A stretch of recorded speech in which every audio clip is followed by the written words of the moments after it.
Good morning friends. আজকে রবিবার, তো রবিবার সকালবেলায় আমাদের বাজার মা যায়, তো মা থেকে চলে এসছে। আমি মায়ের দিকে ঘুরালাম। মা কি কি কি বাজার করলে আজকে?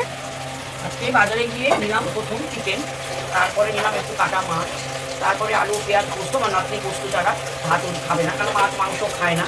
তাই জন্য আমের চাটনি, যে নাতনি ভালোবাসে, তাই একটু আমের চাটনি করবো, মুসুর ডাল করবো, আর হচ্ছে মাছের তরকারি, কাটা মাছের, আর হচ্ছে চিকেন আর পোস্ত, আর এই তো আজকে মা শুনলে বন্ধুরা, তো আজকে মা চিকেন এসব এনেছে। মাছ আমি দেখাচ্ছি কি মাছ। তো এখানে কি এটা এটা চাটনি, আমের চাটনি। আচ্ছা, এখানে মাংসের এটা আলু, তাই তো? আচ্ছা, এখন মা কাটাকাটি করছে।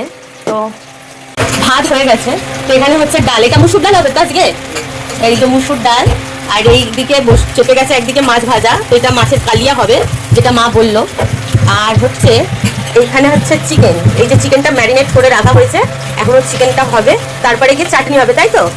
তো এই আর পোস্ত হবে। আমার মেয়ে যেহেতু পোস্ত ভালোবাসে, তাই ওর জন্য আমাদের ম্যান্ডেটারি পোস্তটা রাখতেই হয়। তো চলো, আজকে এই আমাদের রবিবারের সিম্পল আর মেনু তোমাদের সাথে শেয়ার করলাম। তো তোমাদের বাড়িতেও আজকে কে কি রান্না করছো রবিবার স্পেশাল, সেটা জানিও কিন্তু কমেন্টের মাধ্যমে আমাকে। চলো, আজকের মতো এখানেই, টাটা।